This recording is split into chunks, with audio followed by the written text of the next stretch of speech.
Le lauréat 2013 du prix Houphouët-Boigny pour la recherche de la paix. Cette distinction récompense ses efforts dans la lutte contre le terrorisme dans le Sahel et particulièrement au Mali. Démarrage des travaux des commissions d'établissement des listes électorales. Ils se poursuivront jusqu'au 25 juin sur l'ensemble du territoire national dans les ambassades et consulats du Mali. Diplôme d'études fondamentales d'EF, les épreuves ont démarré ce matin pour plus de 200 000 candidats. Le ministre de l'Éducation, de l'Alphabétisation et de la Promotion des langues nationales s'est rendu dans certains centres.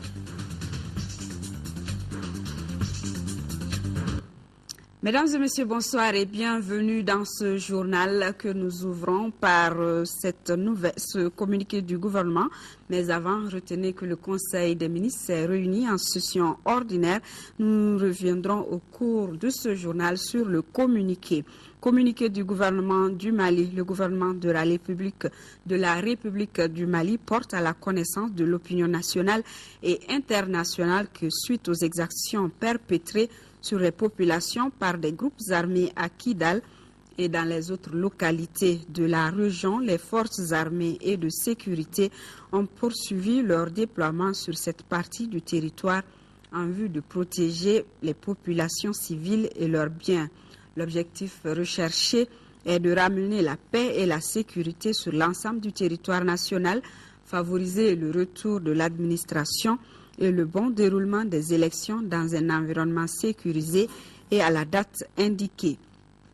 Dans la matinée du 5 juin 2013, les forces armées maliennes ont pris le contrôle de la localité d'Anefis et environ après avoir mis en déroute les groupes armés appartenant au MNLA afin de protéger les populations contre toute forme de violence de la part des groupes rebelles.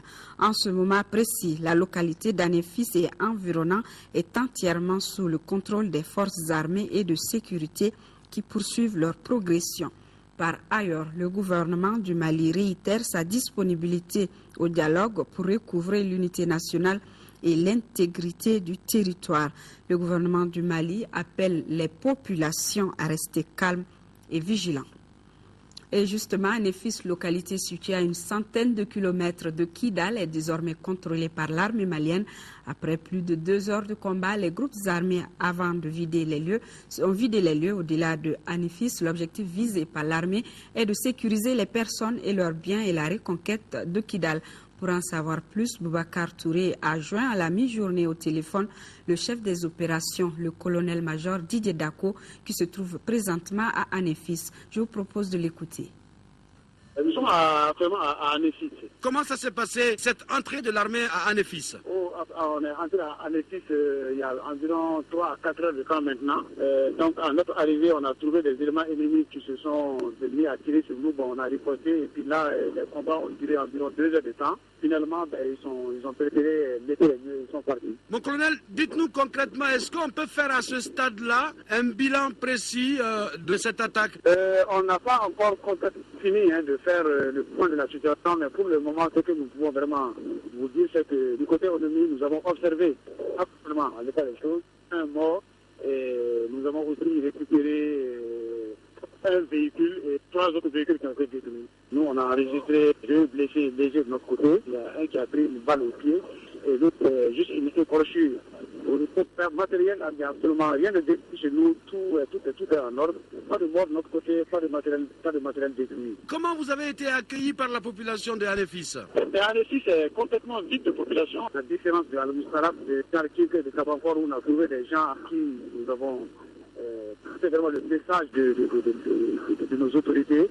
À Anefis, quasiment, il n'y a personne. Les gens se sont certainement repliés dans le campement et ne vont certainement pas revenir. L'armée est à Anefis aujourd'hui. Concrètement, qu'est-ce qui est plus urgent pour vous sur le terrain présentement? Bon, pour le moment, on va consolider la défense de l'Anefis ici.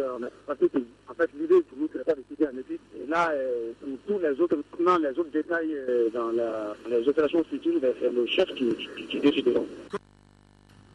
Le Parti du renouveau démocratique et du travail, le réseau des historiens et géographes du Mali, l'association Temedet pour la consolidation de la paix, l'Union nationale des travailleurs du Mali dénoncent et condamnent tous avec la dernière énergie toutes ces atrocités et violences et demandent au président de la République par intérim de prendre les mesures urgentes qui s'imposent pour libérer Kidal. Le président de la République française, je vous le disais, est le lauréat du prix 2013 Houphouët-Boigny pour la recherche de la paix. Cette distinction récompense ses efforts dans la lutte contre le terrorisme dans le Sahel et particulièrement au Mali. Il a reçu aujourd'hui son prix au siège de l'UNESCO en présence d'une dizaine de chefs d'État africains. Sur la situation au Mali, le président français a salué les efforts des autorités maliennes et leur engagement à tenir des élections le 28 juillet prochain, scrutin que la France va soutenir sur tout le territoire national, a précisé François Hollande avant d'ajouter que les groupes armés seront désarmés. Je vous propose de l'écouter. Le président Doukounda Traoré a eu une nouvelle fois le courage de confirmer que les élections se tiendront donc à la date prévue. Quand je dis à la date prévue, ça veut dire dans tout le Mali, dans toutes les villes du Mali.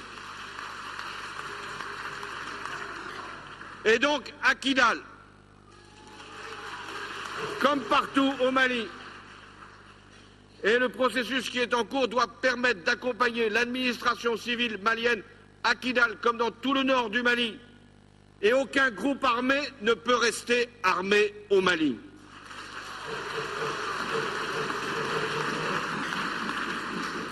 Les élections se tiendront donc à la fin du mois de juillet. Et je serai heureux, ainsi que les chefs d'État qui sont ici rassemblés et beaucoup d'autres, d'être présents pour l'investiture du nouveau président du Mali. Les détails de cette remise du lauréat du prix Houphouët-Boigny dans nos prochaines éditions. Je vous le disais également, le Conseil des ministres s'est réuni en session ordinaire le mercredi 5 juin 2013 dans la salle de délibération au palais de Koulouba sous la présidence du Premier ministre, chef du gouvernement.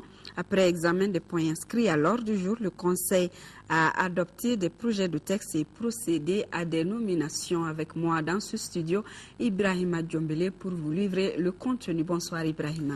Bonsoir Asseta Ibrahim. Mesdames et messieurs, bonsoir. Au chapitre des mesures réglementaires sur le rapport du ministre de l'Économie, des Finances et du Budget, le Conseil des ministres a adopté un des projets de décret portant approbation d'avenants à deux marchés relatifs aux travaux de construction de 100 logements sociaux 2x50 de type F5 DAL à Bamako, lot numéro 7 et 8, tranche 2011-2012 du programme 2011. Les marchés portant sur la construction de 100 logements sociaux de type F5 DAL à Bamako ont été conclus d'une part avec l'entreprise Aïcha BTP SARL, lot numéro 7 de 50 logements pour un montant de 1,228 milliard de francs CFA environ et un délai d'exécution de 150 jours. Et d'autre part avec l'entreprise malienne de construction mobile, lot numéro 8 de 50 logements pour un montant de 1,228 milliard de francs CFA environ et un délai d'exécution de 150 jours. Leur financement devait être assuré par le budget national. Cependant, l'exécution des 10 marchés a connu des difficultés de financement liées aux événements de mars 2012. Les présents revenants sans incidence financière ont pour but de prendre en charge ces difficultés en modifiant la source de financement et en ramenant le délai d'exécution de chacun des marchés à 240 jours. 2. Un projet de décret portant approbation de l'avenant numéro 2 au marché relatif aux travaux de construction d'une cellule d'enfouissement technique sur le site de la décharge contrôlée compactée de Noumoubougou, phase 2. Dans le cadre de la mise en œuvre de la stratégie de gestion des déchets solides du site de Bamako, le gouvernement de la République du Mali a conclu en 2009 avec la société Chesec un marché relatif à la réalisation d'une cellule d'enfouissement technique sur le site de la décharge contrôlée compactée de Noumoubougou, phase 2 pour un montant de 4 milliards 319 millions de francs CFA environ et un délai d'exécution de 23 mois. Au cours de l'exécution des travaux, il est apparu nécessaire de réaliser des travaux complémentaires en vue de rendre étanche la cellule d'enfouissement. Le présent avenant d'un montant de 1 milliard 55 millions de francs 55 millions de francs CFA environ donc, et un délai d'exécution de 8 mois est conclu dans ce cadre. Il va permettre la pose du complexe géomembrane, géotextile pour assurer l'étanchéité de la cellule. Le financement est assuré par le budget national. Et sur le rapport du ministre du Logement, des Affaires foncières et de l'Urbanisme, le Conseil des ministres a adopté un projet de décret portant affectation de parcelles de terrain au ministère de l'Artisanat et du Tourisme. Le ministre de l'Artisanat et du Tourisme a sollicité et obtenu du ministre du Logement, des Affaires foncières et de l'Urbanisme des parcelles de terrain sises à Ségou et à San au profit de la conférence régionale des chambres de métiers du Centre de ressources artisanales de la région de Ségou et de la Chambre des métiers de San pour la réalisation de leur siège. Les titres fonciers affectés sont TF numéro 7225 de Ségou 6 à Sébougou d'une superficie de 1 hectare 22 ar 51 centiares. TF numéro 7226 de Ségou 6 dans la commune urbaine de Ségou d'une superficie de 31 ar 51 centiares. TF 1193 de 100 6 dans la commune urbaine de 100 d'une superficie de 3 hectares. Ces affectations permettront aux structures concernées de disposer d'infrastructures adéquates pouvant favoriser l'épanouissement de l'artisanat et d'assurer la promotion et le suivi des artisans de la région de Ségou. 2. Un projet de décret portant affectation d'une parcelle de terrain au ministère de la Jeunesse et des Sports. Le ministre de la Jeunesse et des Sports a sollicité et obtenu du ministre du Logement, des Affaires foncières et de l'Urbanisme l'affectation à son département de la parcelle de terrain d'une superficie de 42 ar 79 centiares, objet du titre foncier numéro 1508 de la commune 2 du district de Bamako situé à Médina-Koura, avenue de la Liberté. La dite parcelle comporte des bâtiments abritant le ministère de la Jeunesse et des Sports et certains de ses services techniques. Cette affectation a pour objet de régulariser la situation d'occupation par le ministère et ses services. Au chapitre des mesures individuelles, le Conseil des ministres a procédé aux nominations suivantes au titre de la primature, contrôle général des services publics. Contrôleur des services publics, M. Mekidian Diallo, administrateur civil. M. Adama Sagno Keita, ingénieur des constructions civiles. Mme Sidibé Assanatou Doussoubasso, administrateur de l'action sociale. M. Mamoudou Keita, inspecteur du Trésor. Assata Ibrahim. Merci Ibrahima Diombele. Vous restez avec nous. Nous poursuivons avec la mission de soutien africaine au Mali, MISMA, qui accompagne les autorités dans la sécurisation des zones libérées. La MISMA ne peut pas cependant se substituer à l'armée malienne. Ce sont les propos du porte-parole de la MISMA, Yao Adjuma, au cours de la traditionnelle conférence de presse de la MISMA. Ramata Konati. Aujourd'hui, les Maliens se demandent incessamment où en est-on avec la présence de l'armée malienne à Kidal, région où les bandits armés dont le MNLA persécutent les paisibles citoyens. Le porte-parole militaire de la MISMA, Yao Adjoumani, tente de répondre à cette question. Nous sommes en soutien. Comprenez bien ce mot. Nous sommes en soutien. Nous ne nous substituons pas à l'armée malienne, ni au gouvernement malien. Quant à la question relative au retrait des troupes tchadiennes de Kidal, le porte-parole Adjoumani dira que c'est une planification des opérations et non une demande de la France. Le retrait progressif de cette dernière s'explique ainsi. La France va nous aider. Elle va nous aider. Même si elle se retire, le président français a décidé qu'il y ait 1 millier de Français ici.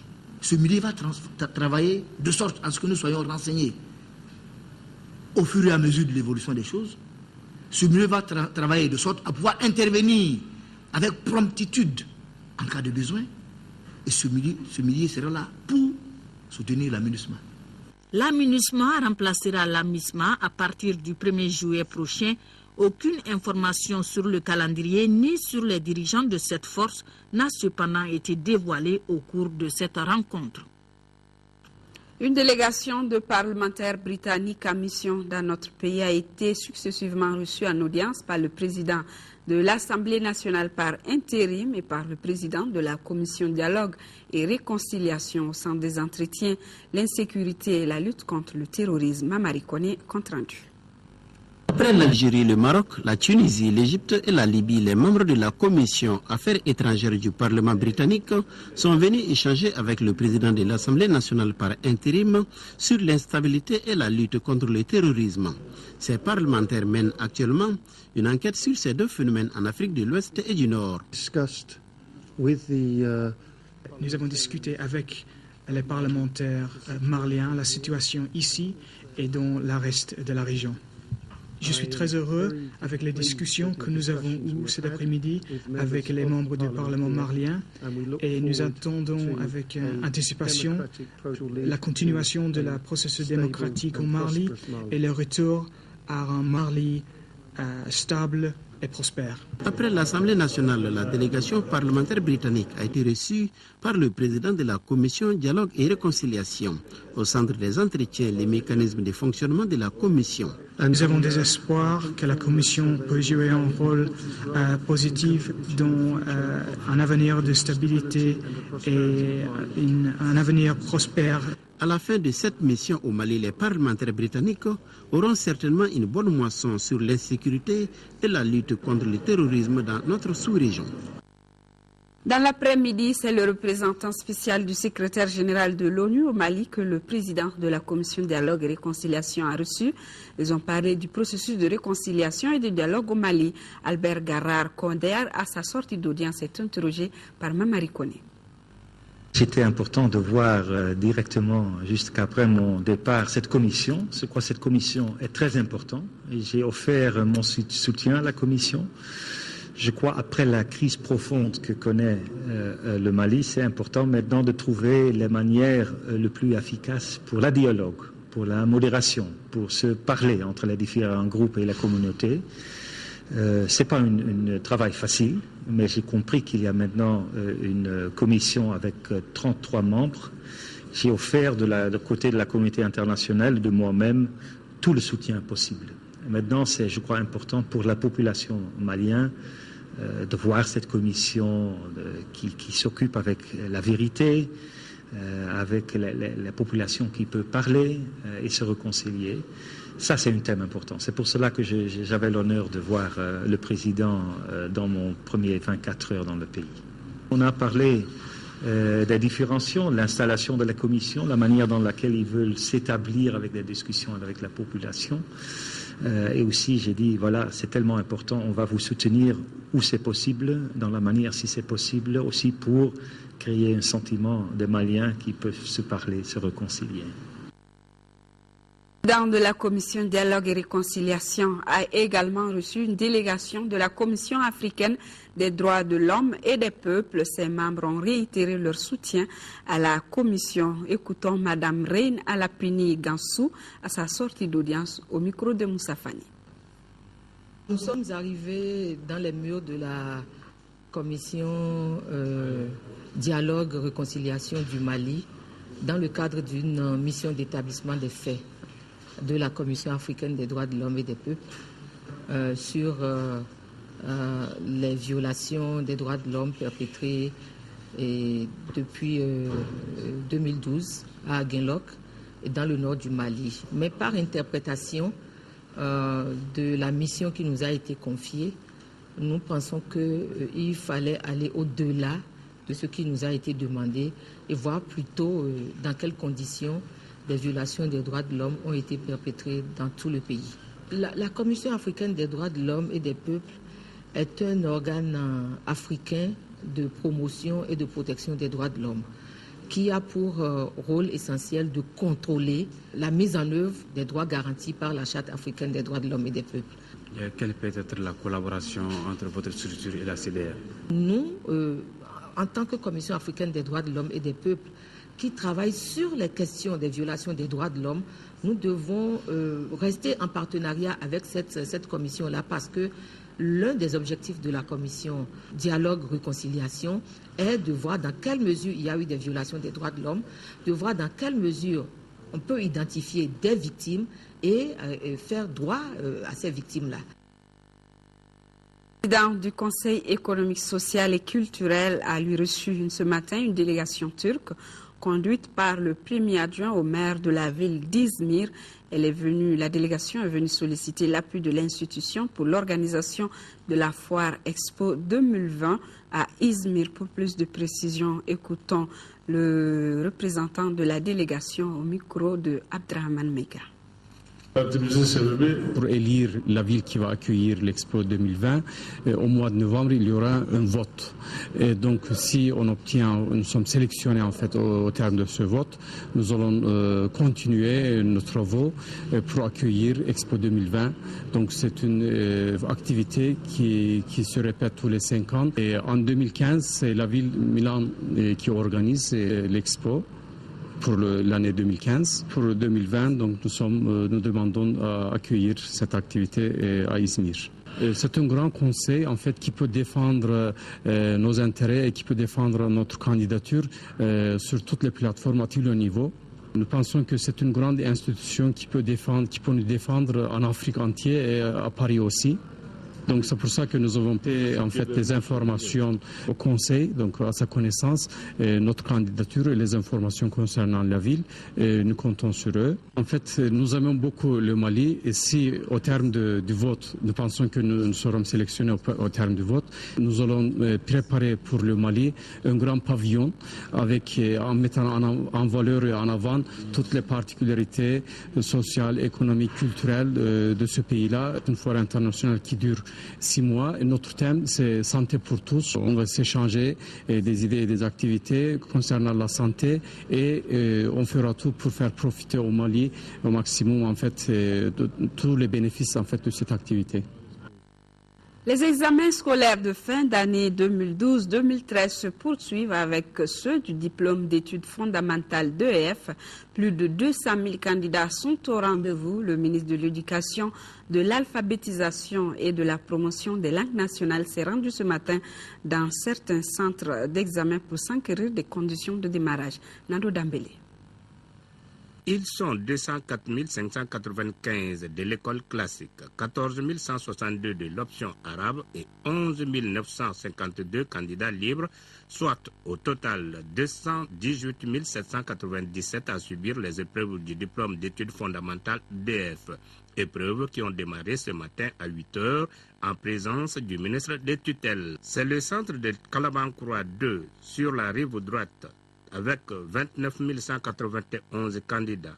Marie Diara 3 et la Médersa El Hilal El Islamia de Missira sur la rive gauche avec 29 768 candidats qui ont reçu la visite du ministre. Ici, nous sommes dans un centre où on fait le DF arabe. Nous sommes venus témoigner, n'est-ce pas, pour leur dire que pour nous, l'école, c'est l'école. Ce qui nous intéresse en premier chef, ce sont les enfants. Après l'ouverture solennelle de l'enveloppe contenant les épreuves, le ministre Bokar Moussa Diarra a souhaité courage et bonne chance aux candidats, sans oublier les enseignants et tous les autres acteurs de l'école. Les examens se déroulent dans la parfaite sérénité et dans des conditions absolument normales. Je voudrais pour cela féliciter tous les enseignants du Mali qui l'ont rendu possible. Et aussi de saluer le comportement des enfants. Dans ces périodes difficiles, ils ont suivi les cours avec beaucoup de détermination. En raison de la crise qui a durement frappé les écoles des régions septentrionales, les candidats de ces régions soumis à une année scolaire spéciale subiront leurs épreuves dans les prochains jours. Dans les autres régions, les examens scolaires de fin d'année se poursuivront la semaine prochaine avec les épreuves du baccalauréat.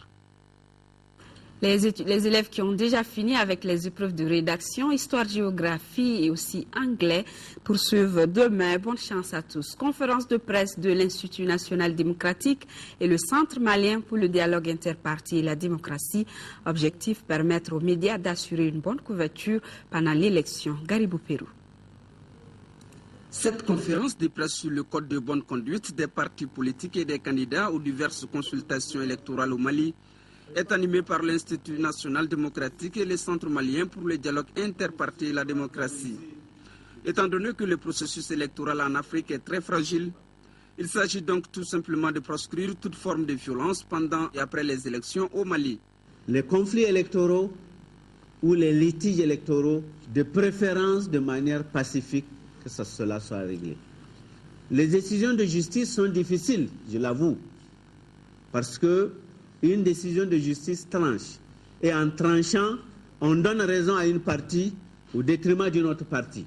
La réussite de ce code de bonne conduite demande l'implication des organes de presse, dans la mesure où ce code n'est pas un texte législatif et réglementaire, mais un engagement des partis politiques. Si les partis politiques sont des acteurs principaux de tout système démocratique, les médias publics privés aussi sont des vecteurs indispensables pour la diffusion et la vulgarisation des dispositions légales.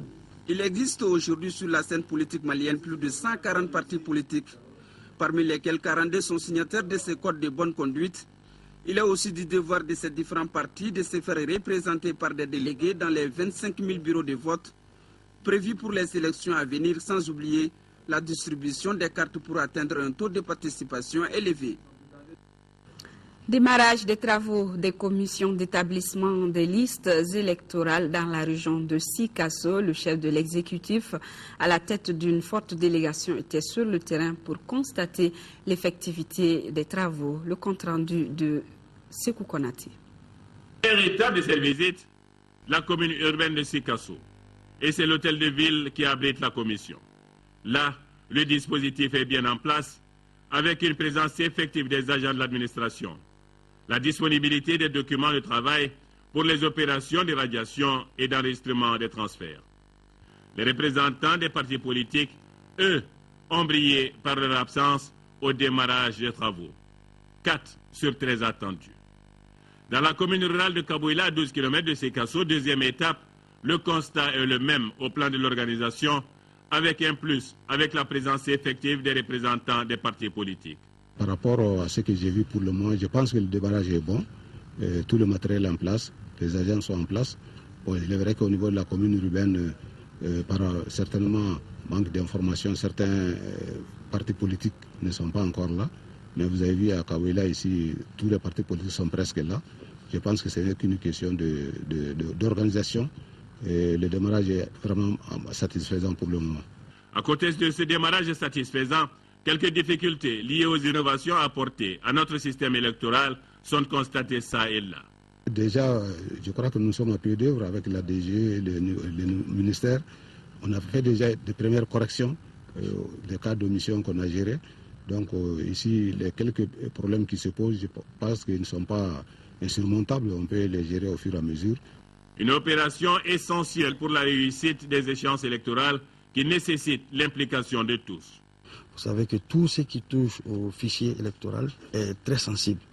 Or, maintenant, on est au niveau des actes préparatoires indispensables pour nous permettre d'avoir un fichier crédible, un fichier propre. Même exercice à Mopti. Dans les communes de Sokoura et Mopti, le gouverneur de la région a fait le tour de quelques centres de correction. Jules Sambou-Sissoko. Par cette démarche, le gouverneur de la région de Mopti, Ibrahima Ahmad Traoré, voulait constater de très près le démarrage des travaux de la commission d'établissement de la liste électorale biométrique. Première étape, la commune de Sokoura, cercle de Mopti, où la commission est bien installée à la mairie. Ici, 4 personnes sur 5 sont à leur poste pour ce travail combien essentiel et patriotique au passage du gouverneur. Deuxième étape, la commune de Mopti, et c'est la mairie qui sert de cadre pour la commission. Elle travaille pour le moment sur une liste de 2454 personnes. Sur les 2 sites, les travaux ont bien démarré. Nous sommes très heureux de constater à Sokoura comme à Mopti, et nous sommes persuadés que c'est la même chose partout sur le territoire de la région. Nous avons constaté que les membres de la commission d'établissement des listes électorales sont présents.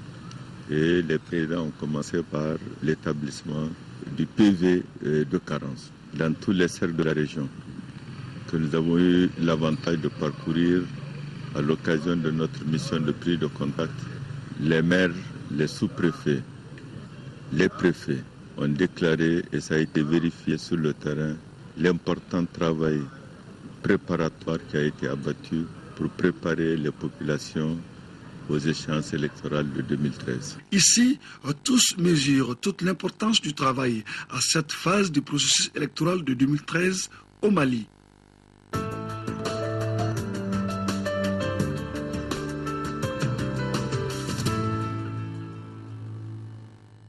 Poursuivons avec ce communiqué du ministre de l'Économie, des Finances et du Budget, qui a l'honneur d'informer le public que la situation du compte bancaire ouvert à la BDMS a intitulé « Appui aux forces armées » présente à la date du 31 mai 2013 un solde de 2 854 214 445 francs CFA. Le ministre de l'Économie, des Finances et du Budget profite de cette occasion pour renouveler sa profonde gratitude à l'ensemble des généreux donateurs.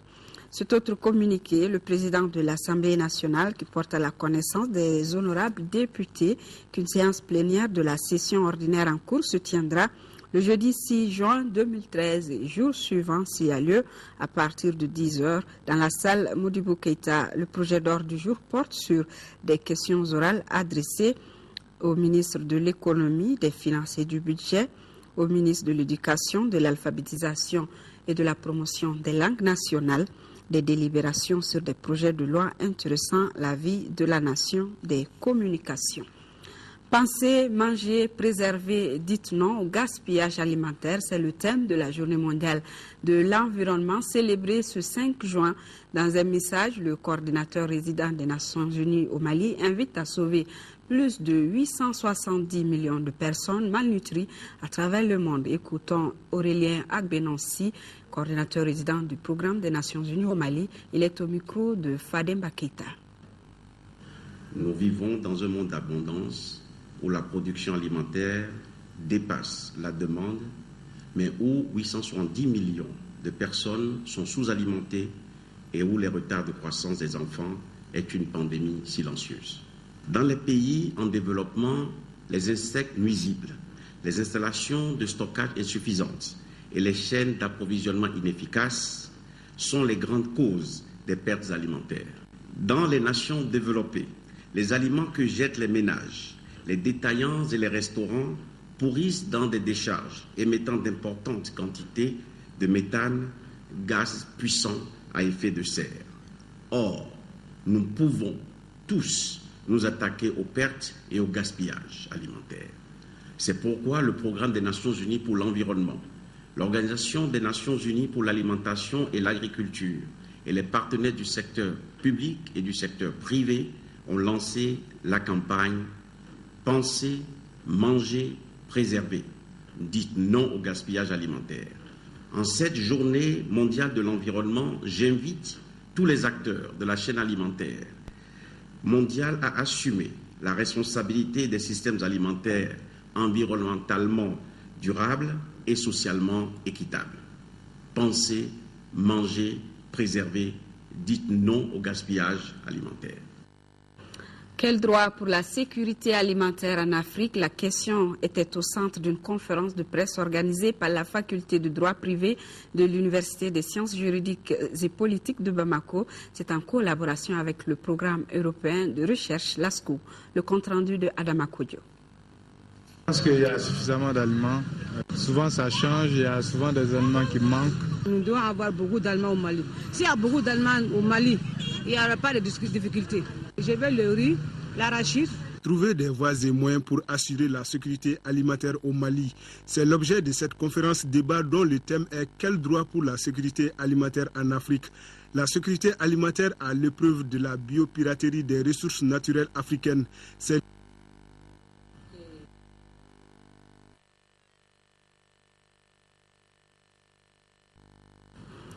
Nos excuses, un problème technique avec ce reportage. Nous passons au prochain sujet. qui est l'Association des municipalités du Mali et la Fédération nationale des associations de santé communautaire qui décident de développer des actions communes. Elles viennent de signer une convention de partenariat qui vise à contribuer à l'amélioration des soins de santé des populations. Fadem Baketa. Par la signature de la présente convention de partenariat, les deux parties s'engagent à encourager la gestion concertée entre les collectivités et les associations de santé communautaire. Le document ainsi paraphé est axé sur la gestion de la santé en mode décentralisé. Il détermine les conditions de collaboration entre la Fédération nationale des associations de santé communautaire FENASCOM et l'Association des municipalités du Mali AMM. La FENASCOM, comme nous sommes engagés dans la fourniture de soins de santé à l'ensemble des populations. C'est très normal que les deux organisations signent cette convention pour créer une bonne synergie, c'est-à-dire faire ensemble que tout ce que nous allons entreprendre ensemble soit une véritable réussite. La convention a été facilitée par l'ONG internationale Save the Children des États-Unis. Cette collaboration entre les deux structures devra contribuer à la promotion et au développement de la santé communautaire. La décentralisation administrative repose sur la commune. Toutes ces deux politiques décentralisées reposent exactement non seulement sur la commune, mais aussi sur les associations de santé communautaire. Il va de soi exactement que ces deux acteurs essentiels au niveau de la base puissent se donner les mains pour répondre exactement aux aspirations et aller à l'effectivité de la politique de santé du Mali vers les populations. Dans les jours à venir, l'AMM et la FENASCOM comptent mettre en place un comité de suivi de ce partenariat.